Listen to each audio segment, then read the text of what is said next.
Well, hello there. I'm so sorry, guys. I can't be with you in person, but here I am. And hopefully you're having a good morning. And I just would like to share with you, and I'm gonna go in this costume talking about something a little more serious and more interesting. And it's not going to be about ketchup. It's not going to be about membership campaign. But hopefully you enjoy my new costume. I might even show up one day at work like this. So basically, what I would just like to quickly share with you or start a conversation is about some of the goals for F25. And no surprise, this rumor is on the street that we will be moving more to a sales culture. It's going to be a part of our flight plan, and it's will be definitely part of your goals and my goals and everybody's goals in our division, customer service division. So let me share with you, or let me talk about three things. First one is sales, and by sales, it's really the focus is, as you can see in your Power BI, is really four areas. So the new home sales, new travel sales, new membership, and new auto sales. And the good news is that it's actually not. No matter what you did last year, it will be about going forward and the business which you're able to help or the customers you were able to help with the new product going forward, not what happened in the past, not 5 years ago, not 10 years ago. So that's a good news. And all of these we will be going more in depth over the months, because this is not changing today or next week, even not next month, but it will happen sometimes this fiscal year. So my and Nikki's goal is to prepare all of us for this change and start a conversation really, and how can we prepare ourselves the best, to be successful in this new environment, a new world. Okay, so first was the sales. The second part, interactions.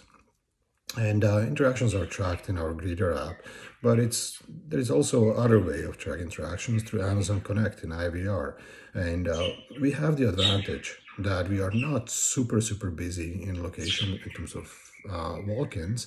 So utilizing IVR actually can give us a leg up compared to some of the other locations, and so but the key to this will be, and this is something which gonna come from Aniki's and my side. It's just smart scheduling, right?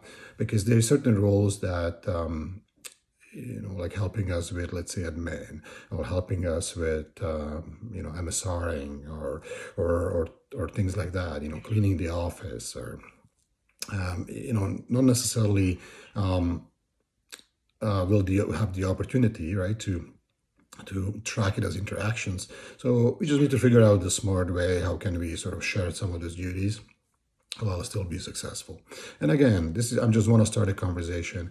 This is not something like nobody needs to panic about this, and so please help out with reading, and please help out with admin. Nothing is changing tomorrow or next week, but I just want to start really a conversation about this. And then the last part, which is the third one, is the voice of the customer. And voice of the customer, really what it is, it's sort of a new attribute. We used to have it before, and then we sort of stop tracking it. And what it is, it's more the attributes the customer expresses in regards to the advisor, the person who helped them.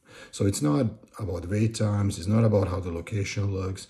It's not even about Nikki or I or other things. But it is really four questions outlined, which unfortunately you don't have access to yet, but I will share them with you, or Nikki will, one of us will share them with you.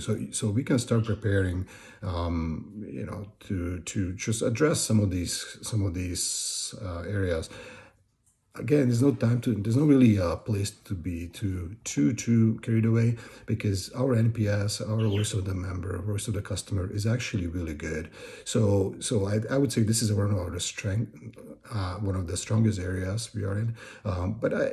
My experience is that if the verbiage is utilized similar to what the question is going to be after they leave the office, oftentimes it resonates in their ears, and it's just that familiarity bias, the bias of availability of those words. So those four questions, I felt the representative respected my time.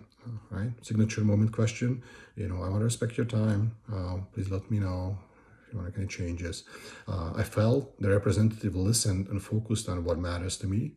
Right, active listening. Right, asking a question, and then basically let them talk. The third one is I got the information I was looking for. That's generally pretty simple. I mean, we know what we're talking about, and I felt my business was valued and appreciated. Right. So let's don't take it to the extreme. Like there are going to be ups and downs on this, but overall, I think that this is one of our strengths. Was the customer. So I want to just close this off because it's already 6 minutes. This video, basically we just ask, sales, interactions, voice of the customer. Those are going to be our key areas, key indicators in F25. I want to start this conversation, and I want you to start sort of thinking, and looking for some ways. Maybe you can brush up on some of your old sales books, brush them off a little bit, dust them off and see like if there's any tips and tricks so we can use for the upcoming year and years over and beyond. But the goal is that we are all in this together, and Nikki and I, we want you to be successful, and we will do everything and anything to help you with that, and to basically, because if you're doing well, obviously we're gonna do well. So that's really my message today. Sorry I couldn't be there with you, but hopefully we can catch up soon.